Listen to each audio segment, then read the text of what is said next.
All right, guys, here's another BG perspective. As always, leave a comment down below, like and subscribe, and hit that notification bell so you can get notified every time we upload. I don't think you understand what's coming in January of 2025. We have fully entered into this revolution of people not wanting to work traditional jobs and not wanting to have their location freedom and their time freedom restricted by a company. It just doesn't serve anyone anymore. People are not making enough money. They're not able to save. They're not able to buy houses. They're not able to do anything that they thought they could do by getting that traditional job. And right now, people are gearing up for January to be the time that they start something new. So for those of you watching this video right now in October of 2024, you have an opportunity. You have an opportunity to start learning how to build a business in the next 2 months.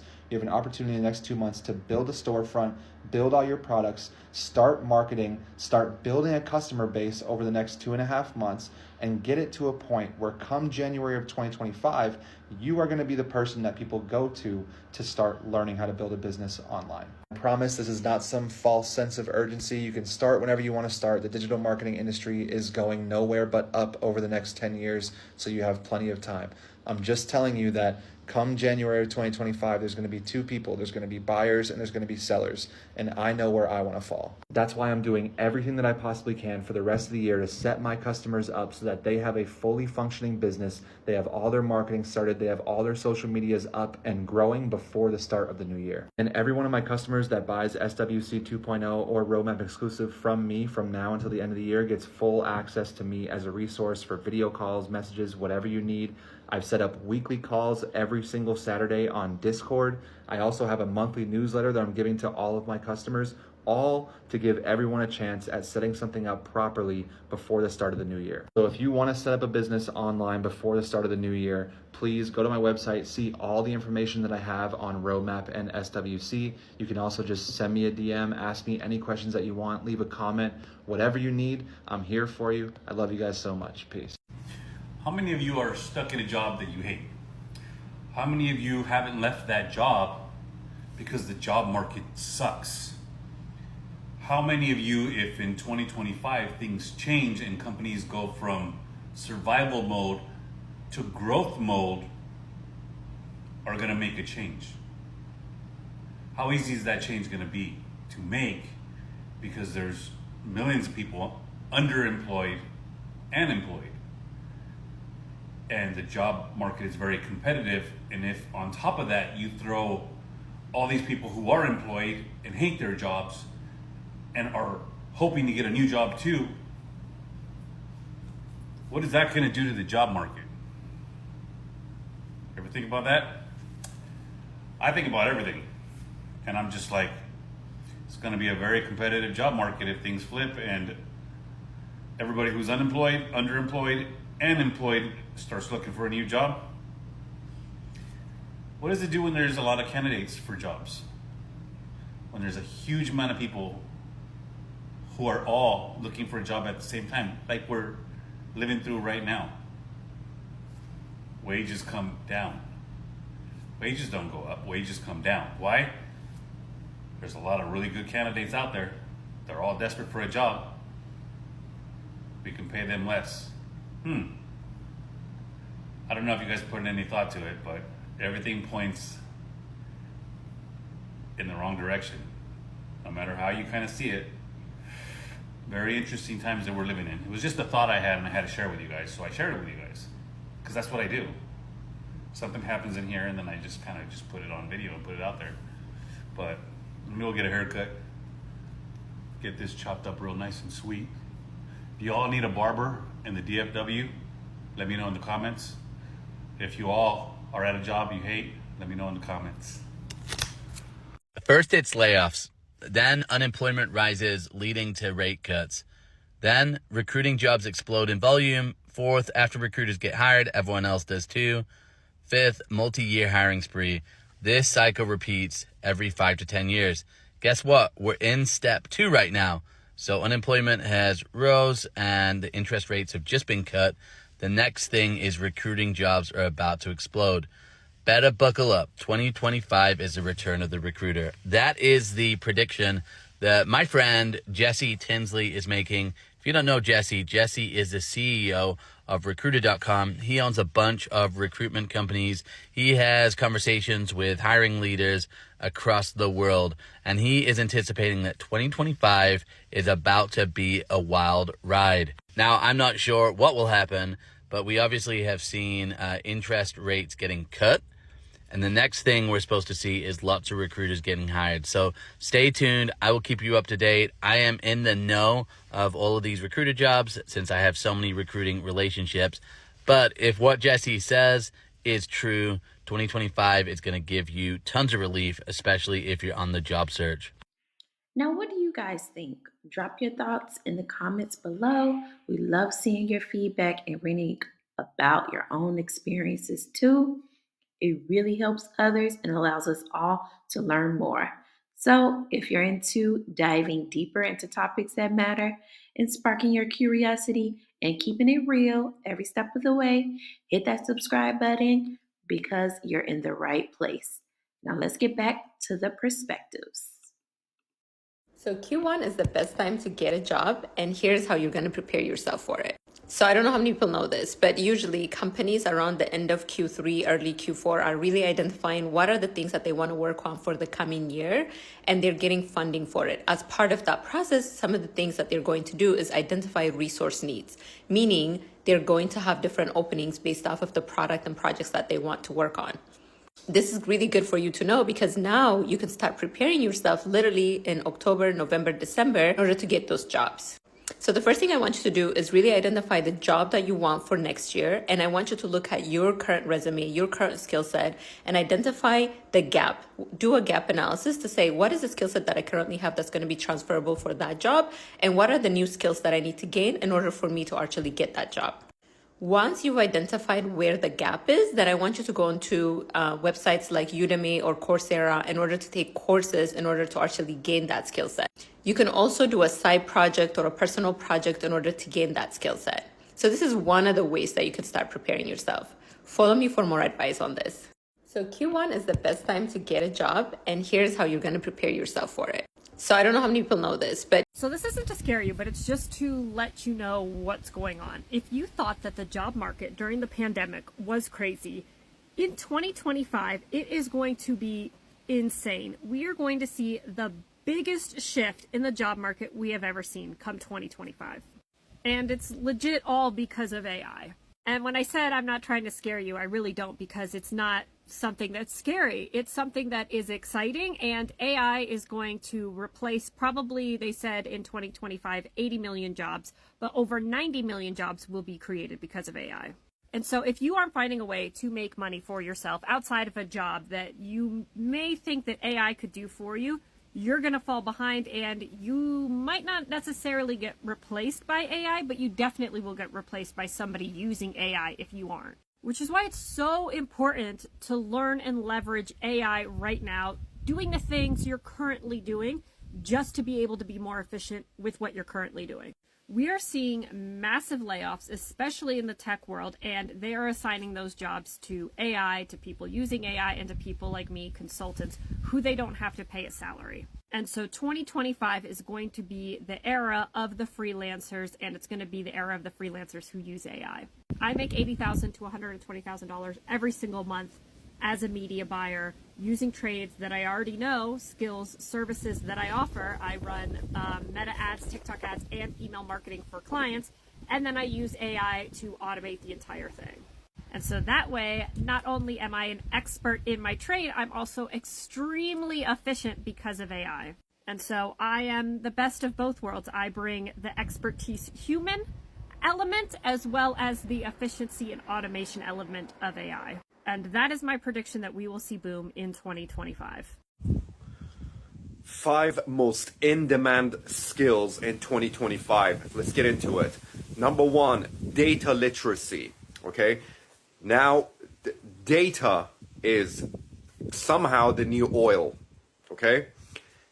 A lot of companies and organizations, they make decisions based on data. So if you can understand data and how it's categorized and how it works, you're going to be very far ahead. Number 2, cybersecurity. Okay, and this goes without saying, we're living in an increasingly digitalized world, and that means we're gonna have more cyber and digital threats as every day goes by. So if you're good at cybersecurity or you know the basics of it, it's gonna benefit you a lot in the long term. Number 4, blockchain technology. And let me tell you this, blockchain is not just crypto, okay? I'm not talking about cryptocurrencies here. Crypto is just one part of blockchain technology. Blockchain technology is going to be applied to a lot of areas and domains of life in the future. So if you understand it, if you learn blockchain and how it works, you're going to expand those career options a lot. And 5th and lastly, we have sustainability. Okay, we're gradually shifting towards renewable energy. Not in the short term, but in the long term, we definitely will. So it's an increasingly growing field. And if you are good at sustainability, if you're knowledgeable, it's going to expand your options a lot in the future. See you later. I don't think we're going to see much improvement until Q1 of next year. A large part of that is going to have to do with the election and the results of the election. But a lot of people also don't realize that layoffs are not just cyclical because the economy is bad. It's really just so that they could look a lot better and more profitable on their end-of-year reports. Shareholder satisfaction is always going to be the priority, which means this is cyclical. They report profitability, they get more investment, they create more jobs. It is some bullshit though, really, it is. I don't think we're going to see much improvement until Q1 of next year. A large part of that is going to have to do with the election and the results of the election. But a lot of people also don't realize that layoffs are not just cyclical because the economy is bad. It's really just so that they could look a lot better and more profitable on their end-of-year reports. Shareholder satisfaction is always going to be the priority, which means this is cyclical. They report profitability, they get more investment, they create more jobs. It is some bullshit though, really, it is. I don't think we're going to see much improvement until Q1 of next year. A large part of that is going to have to do with the election and the results of the election.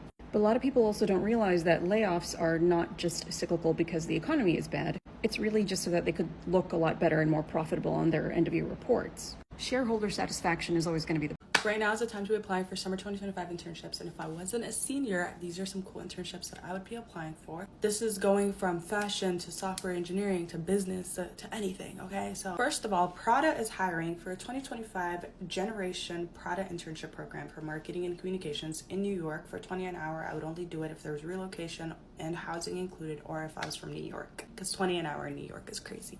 Another one is PayPal in New York as well. This one makes more sense when it comes to pay, and it's for consumer integrated marketing intern, and the pay is anywhere from $43,000 to $112,000 a year. And then we have PepsiCo at $55 an hour, but this is only for MBA students, and this is their marketing internship in Chicago, Illinois. And then we have Free People in Philadelphia, and they're hiring for a brand marketing intern. No disclosure on pay. Then we have Meta hiring for a business engineer for $9,600 a month. A month.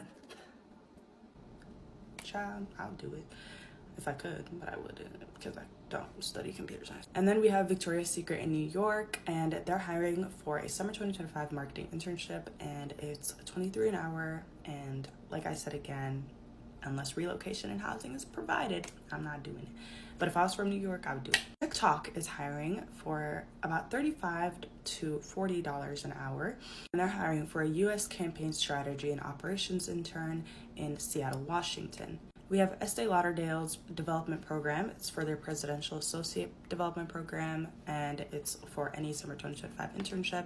So if you're not sure what to do or what you want to intern in, I would look for something like this. I actually got an offer from L'Oreal last year, and it was about the same pay, and I know that they provide relocation, not fully covered, but a few $1,000s for relocation. And then we have Adobe. They're paying $45 to $55 an hour for a software engineer in their Seattle, Washington location. Express is hiring for a digital marketing summer 2025 intern in their Ohio location. Anthropology is also hiring for a digital marketing intern in Philadelphia, Pennsylvania. And then we also have a Salesforce developer intern for Epic Games in Cary, North Carolina, basically the Raleigh area. So those are the internships that I came across in literally 10 minutes of searching. So the internships are out there. If you haven't gotten a Summer 2025 role yet, I would 100% recommend doing your research, getting on your Zoom, and applying immediately, because they're still hiring, but it's also about to be November, so the stakes are a bit higher, the competition is a little thicker, and it might just be a little more difficult overall. So I would start right now, today, set 2 hours a week, 3 hours a week to just dedicating time for applications and research. And that's kind of how I did it and how I got internships. That's all. Bye, guys. AI is expected to replace 85 million jobs by 2025. If that number scares you, you'll want to listen and save this post, because what if I told you that actually breaking into the tech industry in 2025 isn't really that hard, especially if you're clear on the opportunities within tech that need humans to run the tools. In this video, I'm going to run down the top 5 tech roles that you should consider so that AI and technology don't impact food on your table. Role number 1, AI prompt engineer. The starting salary range is between 90 to 130K. This role is all about designing prompts to get the best responses out of AI tools like ChatGPT. If you're into AI and love coming up with creative ways to interact with technology, this could be the perfect fit for you. Role number 2 is a technical writer. Starting salary is between 60 to 100K. If you're someone who can break down complex text jargon into simple language that anyone can understand, this is your role. Role number 3 is data ethicist. Starting salary is between 80 to 140K. These pros make sure that data is used fairly and responsibly, especially in AI and machine learning. So if you're passionate about ethics and want to make a real impact on how tech affects our lives, this is your role.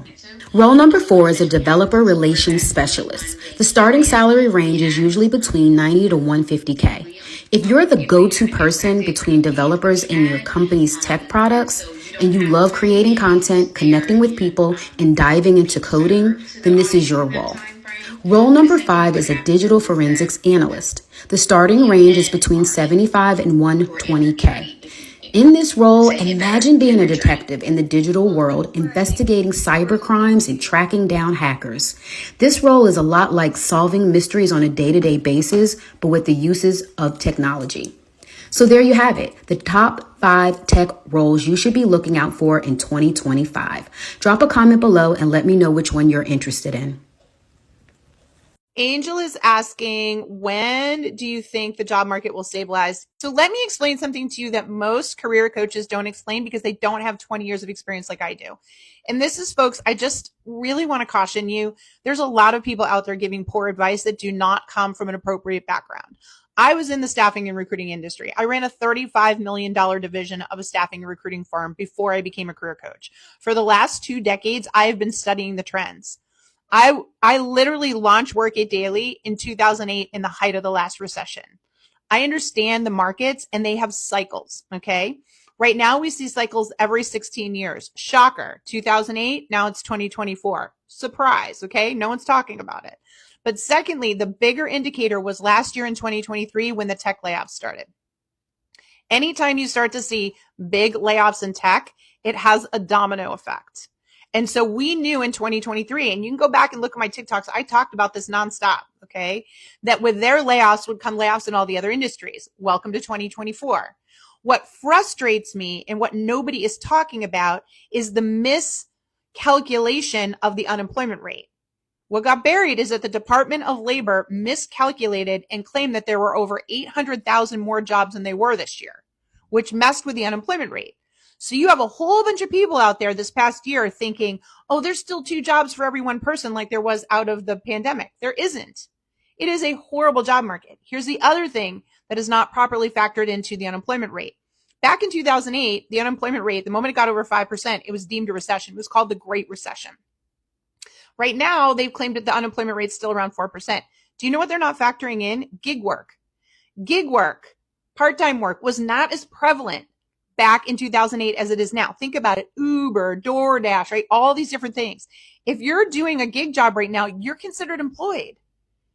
So if we were to adjust the unemployment rate to reflect how many people are underemployed, it'd be much closer to 7 or 8% right now. That's a full-blown recession nobody's talking about. And people are asking me, well, JT, is this an election thing? It has nothing to do with the election, folks. Both sides of it, no matter who you talk to in politics, nobody wants to touch this. Because it is truly a problem that has been going on for a while. Cyclically, it was going to happen. We see expansion and collapse, expansion and collapse. So the real question then becomes, when does this end? I would tell you we will see signs of life at the end of 2025. And the reason I'm telling you it's going to prolong itself through the first half of 2025 has to do with all the continued restructuring we're seeing because of AI. Because the curveball in all of this has been the fact that AI is wiping out a whole bunch of higher paying level jobs. Now down the line, AI is going to create a ton of jobs. Again, we're going to see an expansion. But right now, I predict it's still going to be a really rough market through the end of 2025, maybe third quarter of next year. Around this time next year, we might actually see a September surge again. But for now, those are the facts. Can you get hired? Absolutely. Is it competitive? Crazy. Is applying online going to work for you? No. What you have to do in this market is change your strategy, tools, and tactics in order to get recognized and noticed. And it's why I'm on here all the time talking about it, because there are so many millions of people out there that do not understand this. It wasn't taught in school. You don't understand what's going on. And so you're sitting there depressed, hating job search, thinking something's wrong with you when there's nothing wrong with you. Okay. You are a talented individual who can get a job. But if you keep trying to get a job the way you normally got a job, it's not going to work for you. That's what you need to understand. So that's it for today's video. Let me know what you guys think in the comment section. And as always, stay tuned for the next video. Peace.